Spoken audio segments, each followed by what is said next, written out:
O olho por olho e o dente por dente é um medicamento para administrar o ódio, mais nada. Ele não tem mais nenhuma outra função que não administrar o ódio.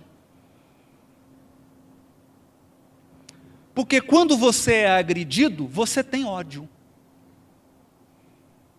Você sente raiva, rancor, ressentimento e uma vontade enorme de revidar.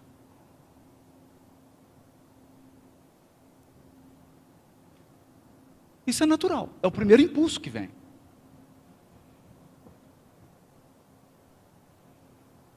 É o primeiro impulso que vem. Então o que nós podemos fazer? O que essas sociedades faziam? Administravam o ódio. Para quê? Para que o ódio não saísse do controle.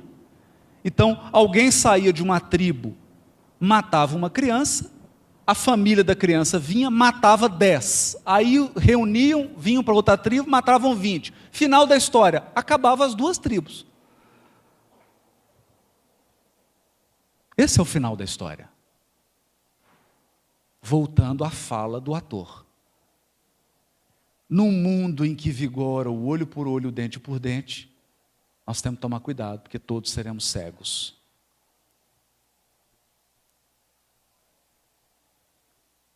A pergunta é: será que a justiça divina opera nessa lógica?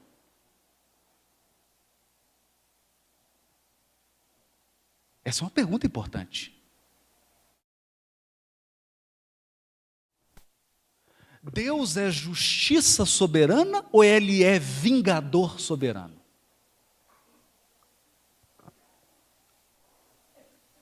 Vamos deixar essa pergunta em aberto. Vamos deixar ela em aberto. Porque eu vou repetir essa pergunta de uma outra maneira. Deus pune? Não responda, vamos ver. O que você está chamando de punir? Arrancou o olho de alguém, então arranca o olho do outro?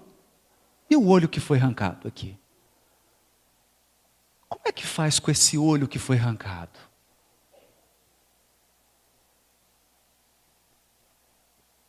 Pois bem,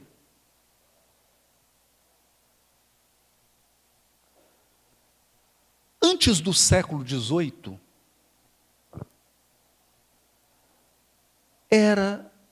a função do juiz criminal era tranquila. Era tranquila. A pessoa cometia um crime, era levada para o juiz. Então, como é que era o julgamento? Eles falavam assim, joga a pessoa num tanque de água quente. Se ela sobreviver, ela é inocente. Se ela morrer, ela é culpada. Era simples. Não tinha, entende?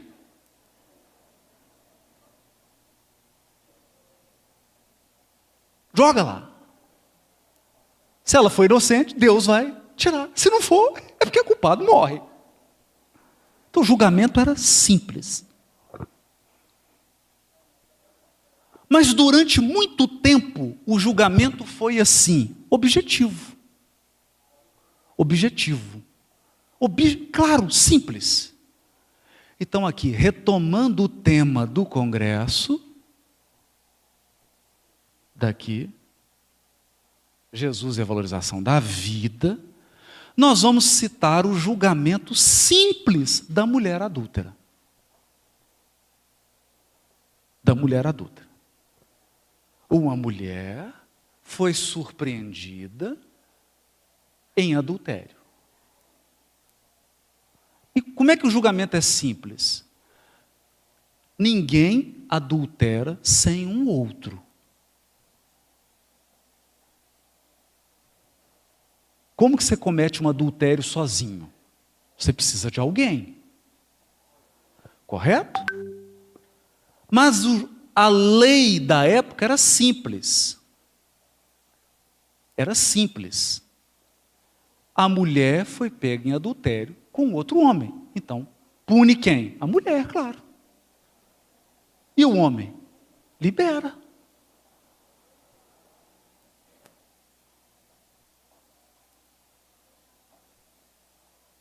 Razoável, né?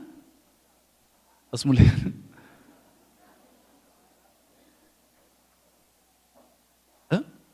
Por isso Emmanuel tem uma página intitulada E o adúltero? E o adúltero? Cadê ele?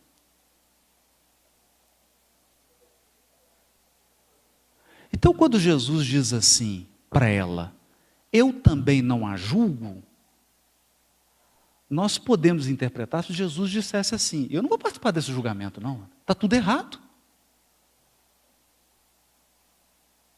Está tudo errado.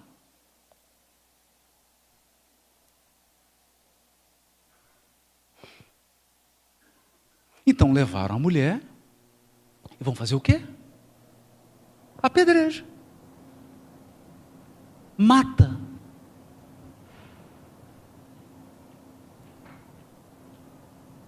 A pergunta é, será que é isso que o marido quer?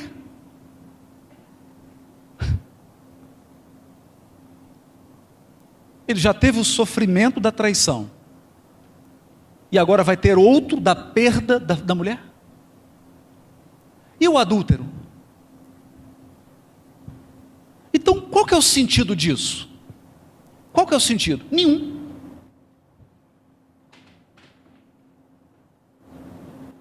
Mas o planeta evolui. E as inteligências superiores vão trazendo conteúdo para o nosso mundo, através da revelação e da encarnação de missionários, que vão trazendo novas ideias. E o direito penal, ele evoluiu. Ele evoluiu para qual conceito? Só há crime se antes você disse o que pode e o que não pode. Basicamente é o seguinte, eu não mudo o jogo depois que o jogo começou. Então você tem que saber previamente o que é certo e o que é errado. Por isso que a lei divina está na consciência.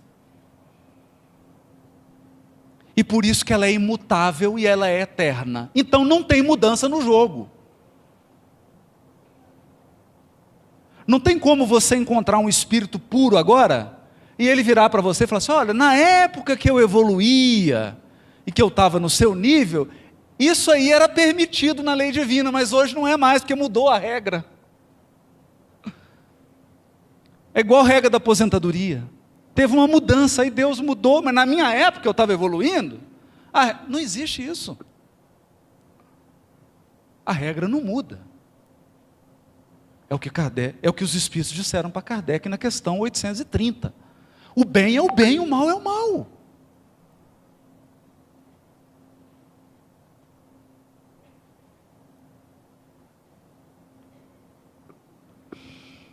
Mas vamos falar isso simples. Olha, a lei divina é de uma simplicidade,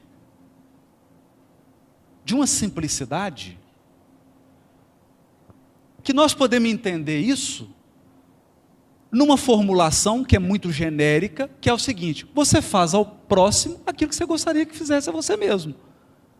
Correto? Só que isso tem um problema. Porque como que você discute essa regra com um homem bomba?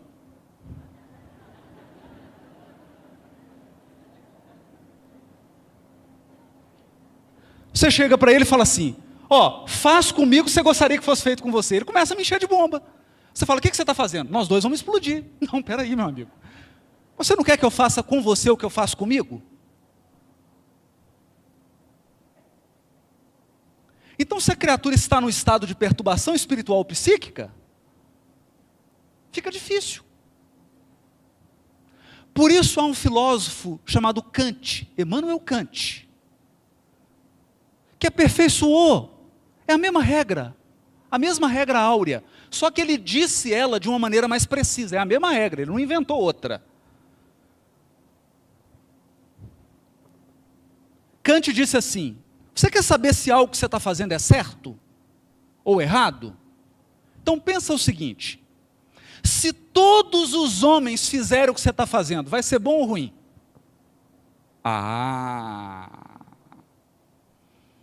Agora ficou interessante. Agora ficou bastante interessante.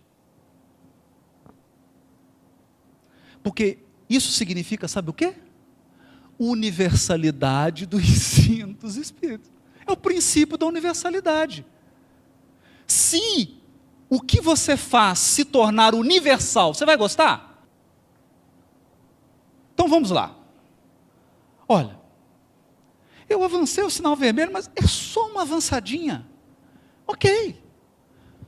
Toda a humanidade agora vai furar o sinal vermelho. E aí? Você acha que vai ficar bom? Vai ficar um caos.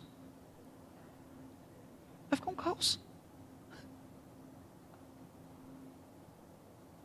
Vai ficar o caos. É por isso que no livro Ação e Reação, o ministro Sânzio, respondendo a Hilário Silva, diz assim: meu filho, sem entrar nos labirintos da filosofia, é simples definir o que é bem e o que é mal. O bem e o mal, vamos começar pelo mal. O mal é tudo de bom só para você. E o bem é tudo de bom para todo mundo. Estou resumindo o que ele diz.